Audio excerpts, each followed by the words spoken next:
Adventures of Dr. Arjun Ro, the Trident of the Storm God. The mountains rose like the bones of an ancient god, their snowy ribs cutting the sky into white shards. Arjun Ro tasted cold air and snapped the strap of his pack tighter across his shoulder. He had left the heat of the desert behind for this thin air, long shadows, and a rumor older than the stone at his feet. Meera adjusted the scarf at her neck and squinted up the narrow valley, where clouds massed in slate-colored ranks, as if the heavens were marshalling an army. "We're close," Arjun said quietly. "You said that 3 ridges ago," Meera replied, but there was a spark in her eyes that betrayed her excitement. A life spent chasing silent things had taught her to listen for the music beneath the silence. Today it was thunder, faint and patient, as if someone far above were dragging a heavy chair across a wooden floor. Behind them, Balram the camel made a noise that sounded like skepticism wrapped in a cough.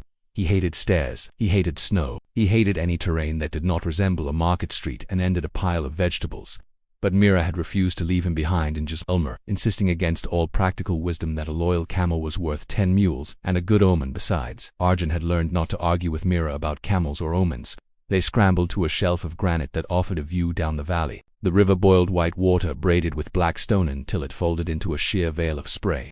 A waterfall stitched the cliff face, and in the fall's heart was a darker patch, a hollow that swallowed light the way desert welcomes rain. "There," Arjun murmured. He pulled the copper scroll from the inside pocket of his jacket. The etching, half-worn by the centuries, showed a trident whose prongs bled lightning. The coordinates had led them here, to a place halfway between map and myth, where instructions became prayers and the world stopped pretending that it was ordinary. Meera held his gaze for a beat and nodded. "Before he does," she said. They didn't need to speak the name. It hung between them like the first rumble of a storm that hasn't yet chosen its horizon. They crossed the wet rocks beside the falls. Spray soaked their sleeves. The roar filled their heads until thought itself felt like shouting.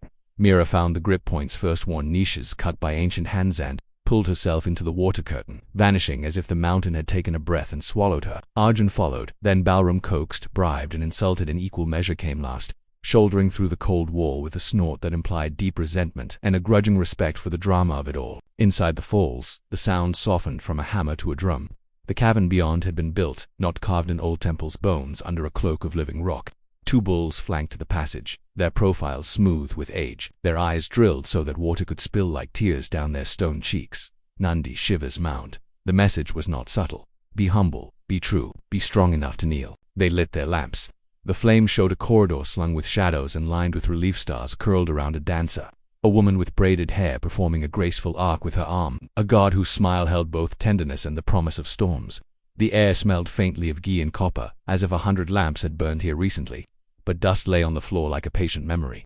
"The storm trident," Meera whispered, running a finger over a carved bolt of lightning. "Do you really think?" "I think the people who built this expected us," Arjun said. "Maybe not us, but anyone who could read what the mountain is trying to say." Meera's mouth twisted. "Then let's hope we're fluent." They came to the first chamber and felt the floor move under their boots like the back of something alive. The light of the lamps showed a broad hall divided into discs of black stone. Each disc was slightly raised and carved with a symbol. A foot stepping, a heel twisting, a body turning. It was a dance written in rock. Between the discs yawned gaps that fell into a darkness that swallowed the light from their lamps with greedy efficiency. Across the room, a stone door slept with its eyes closed. Meera tested a disc with her weight. It turned a fraction, worry softly. "If the discs keep spinning, the gaps might align and drop us like fruit from a careless hand," Arjun finished. He crouched and traced the symbols. "The Tandava," he said. "Shiva's dance, there's more than one. Sometimes it destroys, sometimes it creates, sometimes it renews. This pattern look heel, toe, pivot, leap. This is the Ananda Tandavad, the dance of bliss. Creation after destruction. And if you choose the wrong step," Meera asked. Arjun looked at the blackness between discs. "You fall," he said, "or you learn quickly." Meera raised an eyebrow. "You first, then." He smiled in a way that tried to convince his knees to ignore their opinion of the situation and stepped onto the first disc. It spun under his weight, aligning with the next. He placed his foot where the chiseled toes pointed, feeling the rhythm more than seeing it. In the temple of Brahmapura, he had learned that some doors opened to humility and silence. Here the door asked for motion and memory. As he pivoted and leaped, his body surprised him by remembering shapes learned in stories told by his grandmother, the way hands had sketched cosmic maps in the air above a sleeping boy. He reached the 4th disc, then the 5th. Meera followed, precise and quick, reading his movements and catching the grammar. At the 6th, the disc jerked, his boot skidded. The gap to his left widened like a mouth. He didn't cry out. He didn't have time. But Meera's hand was already at his backpack strap. The pull of her weight, a sharp reminder that he was not alone idiom in this sentence. He found his balance again. breath coloring the edges of his sight, and whispered a thank you he'd never be able to calibrate properly. They crossed the final disc together and stood before the door. A groove invited a palm. Arjun placed his hand there, and the stone felt his heat and decided reluctantly that it would open. The door lifted with a long, contented sigh of a thing that remembered being useful. The second chamber held water from knee to hip, depending on the uneven floor, and columns rose like drowned trees. Between them, serpents coiled in sculpted hierarchies, mouths open, tongues forked but still. Their scales had been picked out in silver leaf that had blackened with time, yet clung stubbornly to dignity. The water had the icy taste of snowmelt and the metal memory of long sleep. "Don't splash," Arjun said softly, though he didn't know why he whispered. It felt wrong to be loud here, as if they had stepped into a story that wanted to tell itself without interruptions. Meera nodded. "Nagaksha patterns," she said, pointing to carvings near each serpent's base. Constellations ghosted in relief, guardians mapped to the stars. "If you provoke them, they wake," Arjun finished. He had seen the grooves beneath the waterline that would allow a serpent to rise if counterweights were disturbed. "There's a ritual." Meera fished in her pack and brought out a small cloth bundle. Inside lay bright marigolds and a handful of bilva leaves sealed in waxed paper. Arjun looked at her with surprised gratitude. Meera shrugged, cheeks pink in the lamplight. "My grandmother's grandmother," she said. "She said you always carry a flower when you go to ask a god for anything. It's polite." They moved slowly between the columns, placing a flower at each serpent's jaw, a bilva leaf centered on the head. The water's surface pinned their reflections in thin, trembling versions of themselves. At the third column, Arjun's knee brushed a submerged bell rod and something in the wall clicked an anticipatory sound like a throat cleared before a speech. Meera's hand found his arm again. He froze, counted his breaths, and backed away from the rod. The bell unstruck. The click was averted in silence. They placed the flower gently and moved on. At the fifth column, a serpent's eyes glittered too. Small chips of obsidian had caught their lamp's light and thrown it back as warning, or welcome, or both. Meera bowed, not to the stone but to the idea that had given the stone its shape. Arjun followed suit. No mechanism sprung, no rods shot from walls, no pits opened. But he felt the water grow warmer by one breath's worth, as if the room had exhaled. They reached the far side, and the water fell away to shallow stone. A slope led upward, and with every step the air dried a little more and the smell changed. Damp rock became ozone. Metal became something almost sweet, like air after a thunderstorm. They were near the heart now. The mountain had led them right to it, like a good teacher leading students through a problem so that the solution felt like an answer and a question at once. "Slow," Meera said. Though Arjun had already slowed, he turned the corner and saw the sanctum. It was a circular room cut with the precision of a whispered truth. The walls were painted with constellations that drifted when the lamp moved, so that for a moment one could believe the room turned and not the hand. In the center, a platform of black stone sat under a fretwork of metal, and above it hung the trident. It was not hung by anything Arjun could see. It simply occupied the air with absolute confidence. The way lightning occupies a sky for the instant it exists. The way a verdict occupies the silence after it is spoken. The prongs were elegant and terrible, curving slightly inward as if listening. Along the central shaft, ancient runes coiled like vines or veins. Blue light crawled over it in a skin of static that made the hair on Arjun's arms lift. Meera's breath caught. "It's beautiful," she said, and the word felt small. "It's dangerous," Arjun said, and the word felt true. "Both," Meera replied, because she was always honest with beauty. A shadow detached itself from the shadows. The line of a shoulder. The gleam of an eye that had learned to hold the exact amount of charm required to distract from calculation. Rahul Sen stepped forward, his smile the length of a blade. "Still opening doors for me, Ro," he said. "I should start sending you fruit baskets. Or perhaps a percentage." Arjun didn't bother to hide his exhaustion at the sight of him. "You'd send me a bill for the fruit," he said, "and charge interest on the basket." Rahul chuckled, a low, pleased sound. In other circumstances, in another life, he could have been a friend, someone to debate with under a ceiling fan while the day decided whether to rain. In this life, he was the kind of man who called history a commodity and thought that was simply clarity. He kept his pistol pointed at the floor because he liked to pretend he was above crude coercion. It made him feel civilized. Meera's jaw worked. She had never learned to swallow irritation with diplomacy the way Arjun had. "You're late," she said, which was the kindest thing she could say in the direction of fairness. "I'm right on time," Rahul replied. "You two take foolish risks. I take careful ones. We all arrive together." His eyes slid to the trident and stayed there, something like reverence bending his lashes for a moment before greed straightened them again. "Vudra Trishula," he said softly. "You and I will be very good for each other." "Don't," Arjun said. He didn't put authority into the word. He put history. "Some things don't belong to hands like ours." Rahul smiled again. A patient teacher indulging a sentimental pupil. "Everything belongs to hands like mine," he said. "The world has simply decided I am the hand that takes the first cut." He stepped to the platform and reached, The air changed. The hairs on Arjun's arms stood up again. His lamp flame narrowed and leaned as if a wind had passed through without bothering with breath. Rahul's fingers closed around the shaft of the trident. What happened next was not a punishment. It was instruction. Light moved up Rahul's arm in an instant, a map drawn by lightning. For a heartbeat his bones were visible inside his flesh, luminous and precise. His mouth opened, but no sound came. Sound would have been a courtesy. He flew backward and struck the wall with enough force to crack the starfield there. The pistol clattered away and vanished under the platform. Meera would have gone to him. Arjun put a hand out to stop her and then instead stepped forward, not toward Rahul but toward the trident. The room held its breath. He kept his eyes on the ground in front of him, on the ring of symbols at the platform's edge. He saw the sequence of sigils and understood finally that the tests had not been an obstacle course. They had been a curriculum. Step bow, offer, move with the dance, be quiet in deep water. Remember that even serpents have their constellations. When you arrive at the weapon, do not take it. Ask it whether you deserve to be here. Arjun set the copper scroll on the platform. The etching shone faintly in the trident's light, as if grateful to see something it recognized. You are not mine, he said softly. You are a story we are lucky to remember. His knees bent, not in theatrics but because they wanted to. He bowed, forehead dipping until he felt the cold breath of stone. Behind him, Meera lowered her head also. She didn't close her eyes. She watched the way light moved along the trident's surface, reading it the way she read margins in old manuscripts, the way she read the weather. She had never been a believer in the usual sense. Her faith was in fidelity to truth, to craft, to the way a camel chose its footing along a ledge. The blue light calmed. The room loosened its grip on the air. The trident's prongs tilted the smallest fraction, as if acknowledging a remark well phrased. Then the metal became brightness. The brightness became 1,000 motes. The motes became a presence that filled the room without troubling the weight of it. It did not vanish. It decided to exist differently. From the light fell a single shard, small enough to hide in a hand, shaped like a bolt of lightning just before it remembers to be a line. Arjun caught it without thinking, and it warmed his skin to the exact temperature of a promise. He rose. Meera's smile started at one corner and took its time arriving at the other. A souvenir the mountain approves, she said. That's new. He nodded. A reminder, he said, that we were witnesses, not thieves. Rahul groaned from the far wall. He pushed himself onto an elbow, blinking as if waking from a dream in which he had swallowed teeth.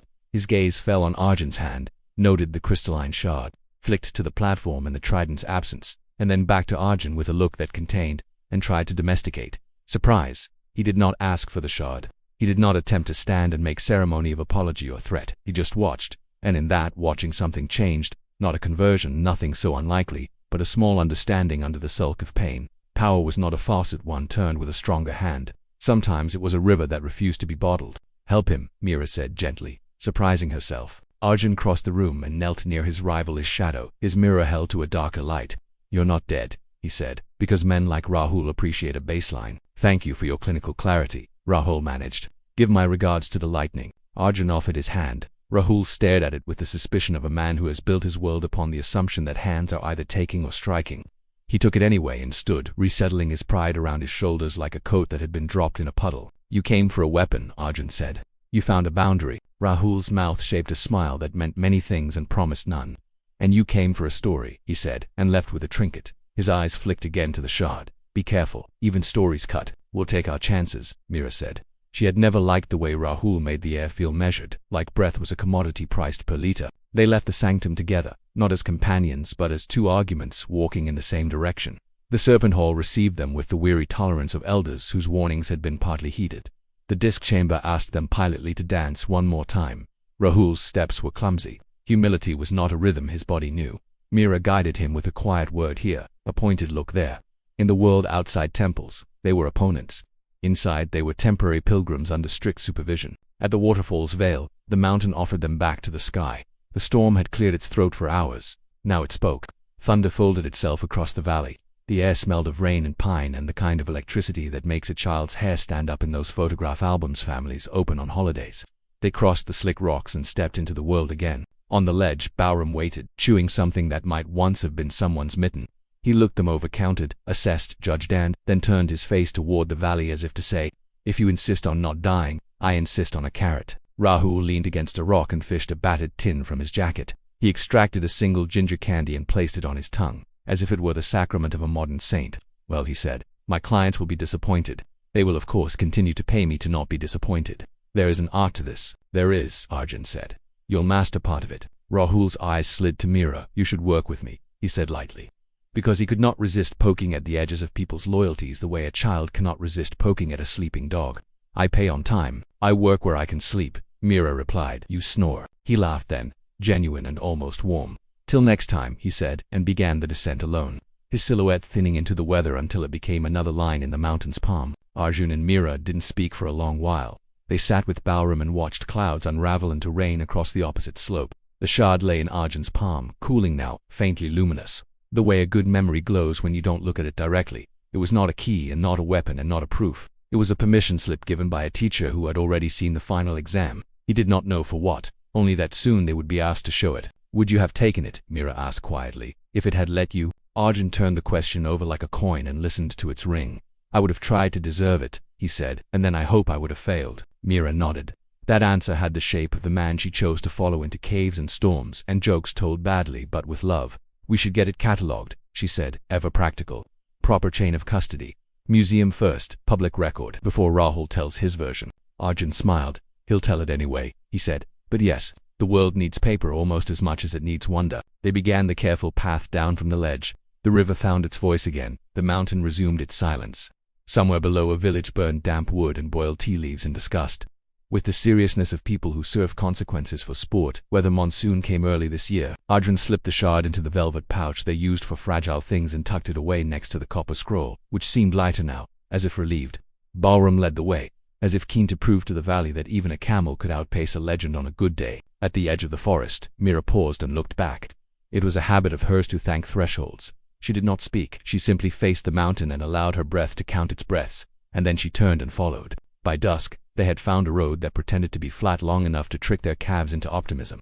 A truck laden with apples gutter sniped around the corner and stopped without being asked. The driver leaned out, eyes the color of the river and as quick. You look like people who believe in heavy bags, he said, and I believe in lighter ones. Where to? J. Selmer. If your truck has a talent for miracles, Meera said.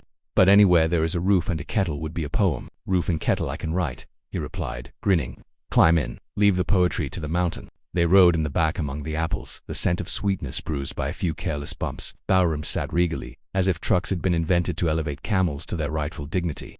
Arjun watched the sky darken to the particular blue that only exists over ranges where gods are believed to live. He thought of Rahul's hand lit from within, of the trident deciding it had made its point, of the choice that had not felt like a choice. He thought of all the doors still waiting in the world, of the ones that would open to light and the ones that would open to teeth. Meera tapped the wooden slat beside him, counting a rhythm only she heard. We need to write it up, she said, already dividing the story into facts and photographs and footnotes, sharp enough to cut through doubt. We'll send the shard to the museum under seal, then publish the inscription sequence from the disc chamber. And the serpent hole. There's a paper in how the constellations correspond to guardian placement. Arjun nodded. And we'll leave out the part where lightning taught Rahul how to spell humility. We'll leave it in the acknowledgements, Meera said, and they both laughed, quietly, because laughter felt like a way to pay the toll at the bridge back into ordinary life. When they reached a town just a handful of houses and a temple whose bell sounded like an old aunt, calling everyone to dinner, they found rooms and washed the mountain from their faces. The shard slept in its pouch beneath Arjun's pillow, not because he feared theft but because he believed in proximity as a form of gratitude. Meera wrote by the window until her pen ran out of ink, and then sat and watched the street until the stray dog chose which porch to bless with its company. Balram occupied the courtyard with the authority of royalty on a state visit. Arjun dreamed of tridents and roads and a river whose surface reflected stars that did not exist yet. He woke at dawn with a certainty that settled in his bones like a coin dropped into a well. This was not the end of a hunt, but the beginning of a lesson. The shard was not proof of their virtue. It was a homework assignment due at a date the universe would choose without warning. They ate bread hot enough to scold, drank tea sweet enough to embarrass, and walked to the post office to arrange the shipment under a web of signatures and stamps and official envelopes. In a week, the shard would be behind glass. In a year, a child would press her nose to that glass and ask her father if lightning could be kept like a museum exhibit. The father would say no. The child would say maybe. Between those answers, history would breathe. Before noon, a message reached them, no sender, just a folded scrap left at the tea stall where Arjun had once spent an afternoon trading stories with a shepherd who claimed to dream in maps. The scrap held a drawing meticulously inked, a serpent whose single eye was a gem carved like a whirlpool. Below it, a scroll in a hand that took pride in being legible even when it lied. Try to keep up, old friend. Meera read it and felt half her blood go cold, the other half go hot with resolve. He's not done, she said. He never is, Arjun replied. He tucked the note into his pocket like a leaf between the pages of a book you intend to return to before winter. Then neither are we, Meera said. She looked at Balram. What do you think, Your Majesty? Balram sniffed the air and turned his head toward the west, where the land grew green and the hills gathered like conspirators. It was as good a vote as any. Arjun stood, shouldered his pack, and smiled at the road. Anywhere the past still has secrets, he said, and we can get there before Rahul. They walked out of town, 3 silhouettes braided by the sun into one long thread. Above them, the mountains kept their counsel.